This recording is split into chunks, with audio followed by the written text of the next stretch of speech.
not, I guarantee you on my personal reputation, you do not want to miss this show. It's all about music and jazz and brain health. Thank you for being here, Bujo. Oh. Thank you. I'm calling you. your name, but let me give you, and I don't usually do this, but let me tell the audience who's sitting here, because you are quite the legend. And we're just so fortunate to have you. Professional musician, educator who has toured and worked with Whitney Houston, the Isley Brothers, and many more. He's also the faculty at Michigan State University Percussion and Jazz Studies area, and he has worked at Western Michigan University and at Grand Valley State University, serves on boards as artistic director for other organizations. And every month, Kevin Jones, Bujo, leads our members in a virtual rhythm circle. And for him, it's fun and purpose, and he's going to do a mini demonstration with us today. And we all know how important music is to brain health and what it can do to just stimulate people's everyday lives. So thank you so much for being here. I'll get your autograph later after the show. I can just sign it right here on my forehead, but just appreciate you taking the time to be with us today. And not just today, but you've been doing these rhythm circles for AARP for some time now. And recently you shared a little bit about your own personal journey. So just talk with us first about music, about how you got involved with music, and what it's done for you in your own life. We only have a few minutes, so I know, but we'll bring that's you a back. long story. I mean, I'm also a card-carrying AARP member, proud of it. So I'm above 60. I started out when I was 10 years old playing the drum, but music was all around me and my family. And my neighborhood. I grew up in Englewood, New Jersey, which was like a hub for a lot of musicians. I don't want to go too far into that, but my brother played guitar. My grandmother played with, at one time played with Bessie Smith. Oh, wow. Yeah, so she was a musician. And so that kind of lineage kind of passed down to me. Music was encouraged in my household. I'm the youngest of 6, and every single one of my siblings, including me, had to take piano lessons. Oh, how nice, what a gift. Yeah, I mean, well, that's nice. I think that music is really an important part of learning and how the brain functions and because music is actually mathematics, basically, is made up. When you hear 1, 2, 3, 4, and then the band starts, that's you're counting. Yes. It's mathematics, Right. We do a certain thing a certain number of times. We're going to do this 3 or 4 times. We're going to do this, and then we go to the chorus or whatever it is that we're doing. And so the way that my schooling took place, playing the drum and et cetera, I went on to do a lot of different things, in music, like you mentioned. I started playing with the Isley Brothers when I was I love the Isley Brothers. 20 years old. I played with them for 13 years. Wow. And in between that time, I also played with Whitney Houston for 4 years. Wow. Jazz greats like Archie Shepp and Reggie Workman. But I also was a school teacher or an artist in residence in the New York City public school system. Wow, fantastic. Yeah, for a long time, for over 20 years. Wow. So, and it's not just music. People think of music as someone who has to be extremely accomplished, but we can make our own music. Yes. And you talk about that. We'll be talking about that in a moment. But what has music done for you personally in your own life? You've had quite a journey with music as well. I mean, not just in terms of the profession, but personally. Well, music has always been my inner sanctum, has been my oasis in life, because in life we all go through many different things, many different changes. Right. But music is where I felt most comfortable. It's where I fit in.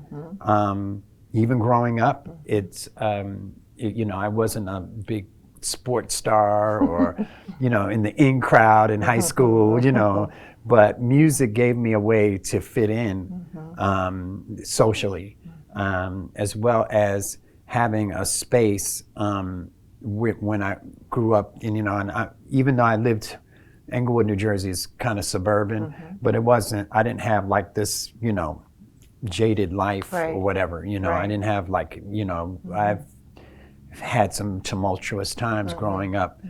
But music was there for me. And I've tried to give back because the music is not just notes, you know, it's about people too, you know. Right. And so I had many mentors in my life around that surrounded me that helped me. You know, my father passed away when I was 16. I hadn't even gotten out of the 11th grade, and he passed away. But music was there for me, and my mentors, my teachers were there for me. So I'm trying to provide that as well, you know, And it is so needed. I mean, there's something about music that can change the entire room. It can change the attitude. You know, I cook to music all the time. I love cooking, just turning the music up and dancing and cooking and dancing. And it just does something. You can be down and hear music. It doesn't even matter for me. It doesn't matter what kind of music. It could be jazz. It could be opera. It could be rhythm and blues. It could be. It's just music. Right. And so, what does that do to? I mean, I know you're not a physician, but it does something to the brain. It stimulates something in your brain and your soul that makes you just want to move. Definitely. It stimulates your endorphins. Music, dance, art of any kind. But specifically speaking about music, there is a physiological reaction when you hear just even the drum. Let's hear it. I want to get that physiological reaction. You want to? I want to hear it. You want to hear? I want to feel that physiological reaction. I don't want you to get kicked out of the office now.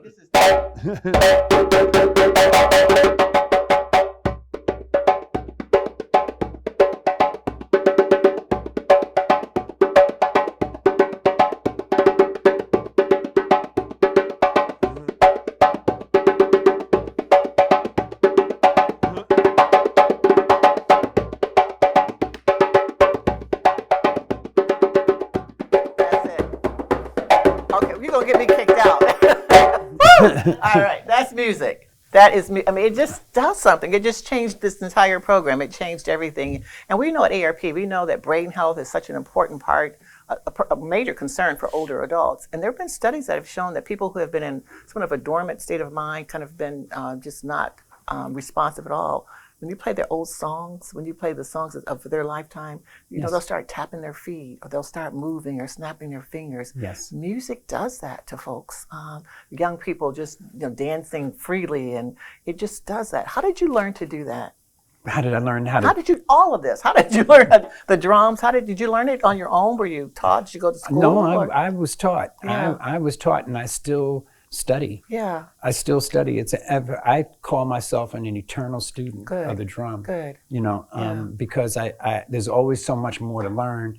You know, I played with a lot of great people and, you know, all of that. But I have so much I want to learn, especially with percussion. Percussion is like an endless, you know, this drum is called the djembe. And the djembe drum, I actually didn't start on this particular type of drum, African drum. I started on conga drums. Yes. But I started to become interested in the djembe about 20 years ago and started studying with some of the djembe masters, and, you know, et cetera. Fantastic. But, you know, the thing that I want to say about the drum, especially, and music, you know, this goes it's community oriented. Everybody participates. It's not like you're just playing out, you know, by yourself. Right. You know, it's community. Right. You know. Right. The second thing is that it also involves dance. People, you know, this drum is made for the dance. So it's like, you know, 2 in 1. You know, drum, dance, song. Played with other instruments. Very you know, nice. it's just not just the drum, and you're out there playing some really cool stuff. And you get people engaged in this. I mean, on the rhythm circles that AARP does on Saturdays, you get people engaged with things like this and popcorn and whatever instruments that they have. So you don't have to be a master on a percussionist to make your music, right? Yeah, and so what we like to do is we know that people don't have instruments per se in their home, but they can use something in their immediate environment. So one of the things I use, I brought with me, my famous Orville Redenbacher popcorn that was on my shelf. I was like, I just grabbed something one day, there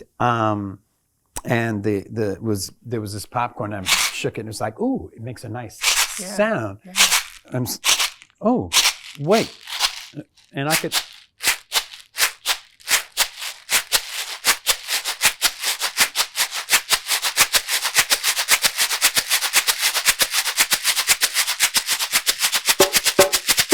You're in so much trouble. You know. Woo! So, you know, or you could shake it this way. Yes. There's something about rhythm, Yes. the repetition, Yes. that pulls you in Yes. to the music. I'll never look at popcorn the same way again. I won't even pop it. I just want to shake it. I like it. There you go. And we can have a jam session now. Let's do it. Yeah. So, you know, I also, you also brought, I see that you brought something else. Well, Kimberly Bishop, who hosts the shows that you do on Saturday for us, told me to get something from the kitchen, this kitchen. So, yeah, I mean, this is, you can either play this away. So this is a spoon, as you all know. A regular spoon. It's not a, a prop or anything. And this is like a little container. Right. And you can either play it with the spoon. So I encourage people to play. You can take this and put it. Oh, no.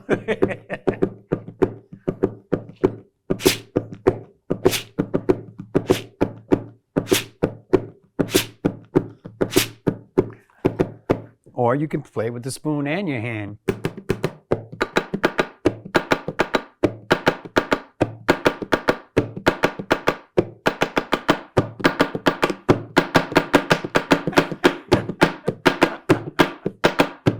So, That's you know, outstanding. you can keep up. So, you know, I want to encourage everybody to like tune in Right. Because Absolutely.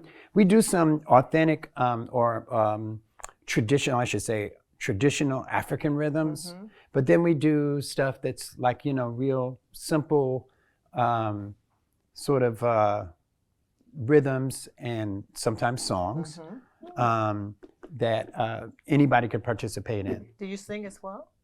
Not really. Oh, okay. I mean, I won't can, put you but on I the mean, spot. I'm, you know, I'm no Luther Vandross, you know, well, or anything. Well, there's like only that. one in Luther. There was There's only one in Luther. Right. But right.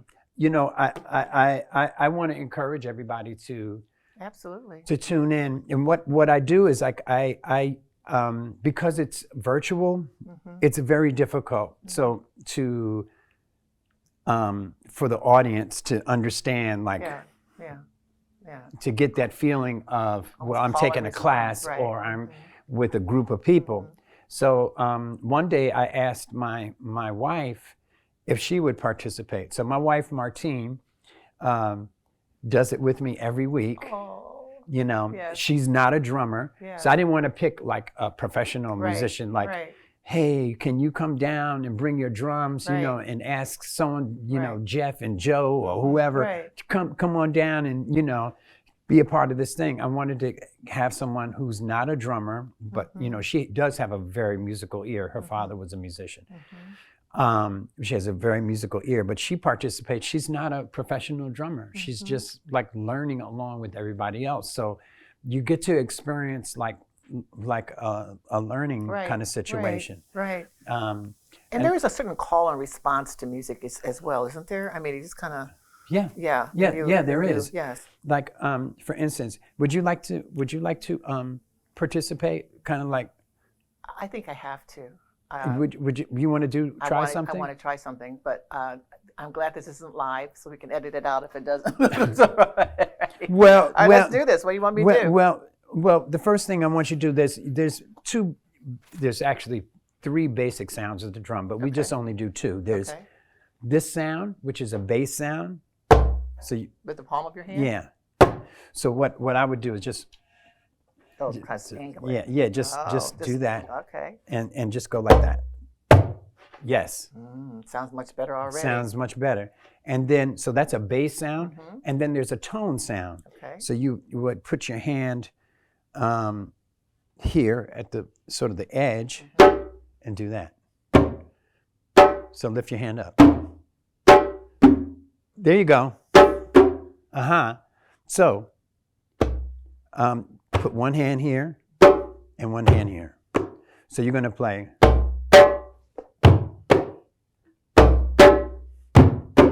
Yes. And then, so there's 4 notes, right? 4 notes. You know, so, I'm scared to death I'm going to mess this up. You can't mess up. There's no messing up. You're so good. There's no messing I up. just want my drink and want to sit back and listen. So, but you know, this is what we do, right? So you're going to play a bass sound, a tone sound, a bass sound, and then a tone sound. 2, 3, 4. Okay, so you had bass, tone, right? But this time we're just arranging. See, rhythms are nothing but, for our purposes, are patterns made with sounds, right? So, can you do that?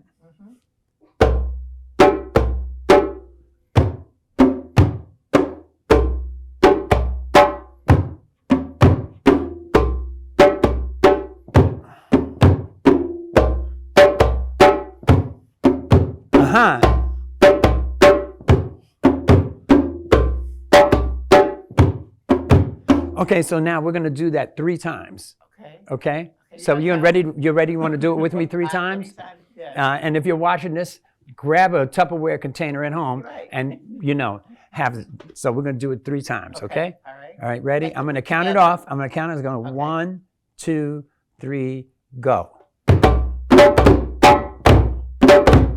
3. Woo! Yes, 3 times. All right. So now you see where the math comes in, right? Yes. So there's 4 notes to the rhythm. And we're doing it 3 times. That's 12. See? Then when we get to that last time, for the 4th time, we're going to play this one here, the bass sound, and then good.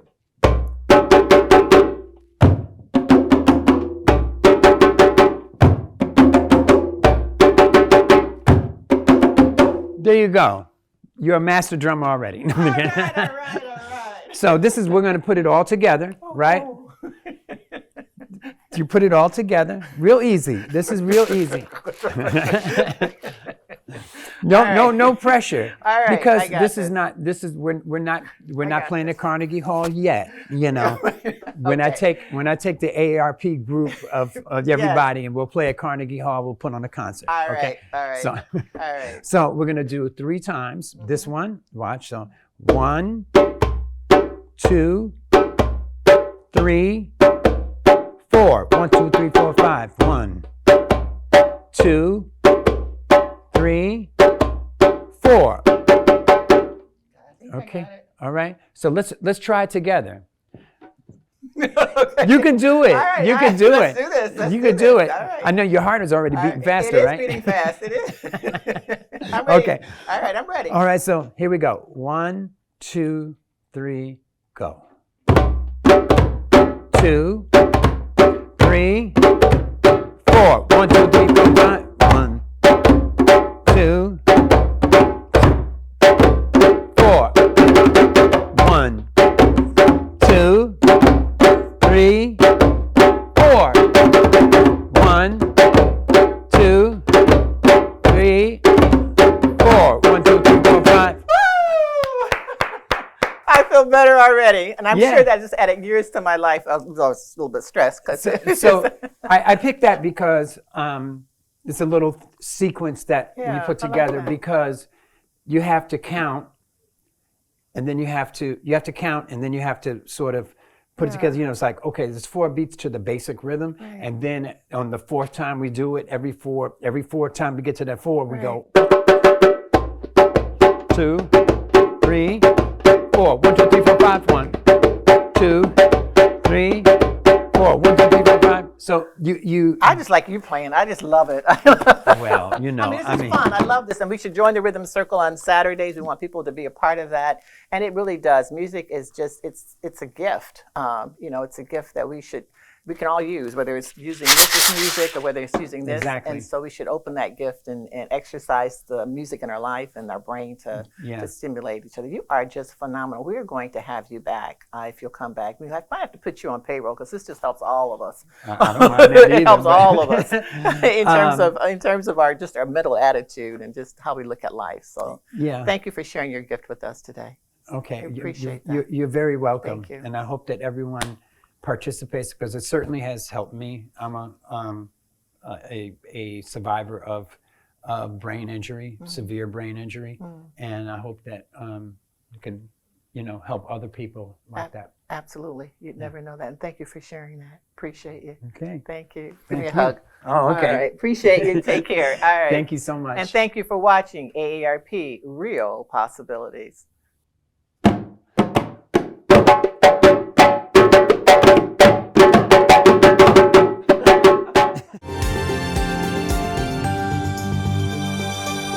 If you are a female over the age of 65 or a male over the age of 70, if you have rheumatoid arthritis, ankylosing spondylitis, hyperparathyroidism, or hyperthyroidism, or if you take oral steroids, inhaled steroids, acid reflux medications, or anti-seizure medications, you might be at risk for low bone density or thin bones, a condition called osteoporosis.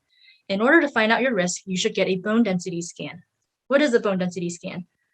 It's a low-dose X-ray that is used to tell us how thick or thin your bones are. This is radiation, and it sounds risky. However, to put in perspective, every day you are exposed to natural radiation, whether that comes from soil, plants, or even the food that you eat. A bone density scan equates to 1 day worth of radiation. X-rays can range anywhere from 3 to 5 days or 10 days of radiation. CT scans can go anywhere from 2 to 5 years worth of natural radiation. So a bone density scan is worth only about 1 day. So it's very safe, it's low risk, and for the information that it tells us, it's actually very worthwhile. In the event that you get the bone density scan and it comes back showing low bone density or osteopenia or osteoporosis even, there are management plans that you can discuss with your physician. First things first is prevention. You should take a vitamin D supplement. Exercises will be recommended. Weight bearing, such as walking. Muscle strengthening exercises will also be recommended, including using elastic bands for low impact exercise. Exercises that improve your coordination, your balance to help you prevent falls will also be recommended, including yoga, Tai Chi, and Pilates. If your bone density is very low and you're in the osteoporotic range and you're said to have osteoporosis, medications will be recommended. And they come in a very big variety, whether they're oral, injections, or infusions. And some of them can be administered anywhere from a daily, monthly, or even yearly. It depends on your medical conditions. It depends on your preferences. But let's not get ahead of ourselves. Make sure you talk to your doctor about your risks for low bone mass and whether you need a bone density scan or not. Craig, I'm so glad you're here. We get so many questions about inflation. People are concerned, they're worried. What do we need to know? Quite a bit to need to know about inflation. And many conversations that I have with clients have been related around their investments, how we basically transition their portfolios to meet inflationary pressures going forward. But some of the other factors that we may need to address with clients is some of their lifestyle needs and requirements, making sure that their essentials are taken care of, even during this inflationary period. When you see fuel prices go up, when you see food prices go up, that kind of makes that essential piece of your pie get a little bit bigger. So in many circumstances, clients who are wanting to go on vacations may not go on the trip to Europe. They may do more of a staycation, doing something more closer to home or doing more things with the families. And that tends to be kind of a nice wealth transfer, because I think the transfer of knowledge from one generation to the next is a really good way for one to spend money and kind of deal with some of the inflationary pressures, especially when it comes to a lifestyle trend. But inflation is a factor that we generally have to address, and it does impact a person's lifestyle in some form or another. So in many circumstances, we have that serious conversations with clients, or I encourage people to have that serious conversation with clients or more specifically with their financial advisor about, well, is our portfolio structured the way it should be so we can maintain our lifestyle? And if it isn't, what do we need to do to make that adjustment? And what is going to be the total impact? What's my draw on my portfolio to be able to meet the needs? And quite frankly, making sure that their essentials are taken care of, and then whatever enhancements that they like to make to their lifestyle, can they still do that were initially planned, hopefully several years prior? This inflation is here with us, and it'll be with us for a long time. Thank you so much, Craig. That's excellent information. Appreciate you. You're welcome, Paula. Thank you very much. Bye-bye now. Bye-bye. Amy, thank you for being with us today. You know, you always have such excellent information for us. And today we want to talk about dementia and communication. What information do we need to know? Well, as caregivers, you'll notice a decline in how people are communicating with you and, you know, where the disconnection comes. Sometimes it's easier to see than others, but the first part of communicating is to see the other person from their point of view. So live their truth. They need to know that you understand what they're trying to get across. But at the same time, you also need to make it very clear that it's okay if they don't answer you right away, or if they don't answer you at all. That just kind of basically levels the field for them and says, okay, it's okay. You don't have to come up with this thought right now. We can move past that. So also when you're communicating, you want to make sure that, you know, your tone of voice is lower and softer, kinder. Slow down the pace of your communication. You want to give them time to process. So somebody who talks really fast, which I have a tendency to do sometimes, you just kind of remember, okay, slow down, because the person that you're dealing with has a brain function that is slowing down on its own. So we want to make sure that they feel they have the appropriate time to process what you're saying. No, that's excellent information. And except for the part about the brain slowing down, it's information for any age, quite frankly, isn't it? Slow down, listen, be patient, respect the person, what they're saying. Great information and news that we can all use. Thank you so much, Amy. There was some great information that was shared with you today. Hopefully there was some news that you can use.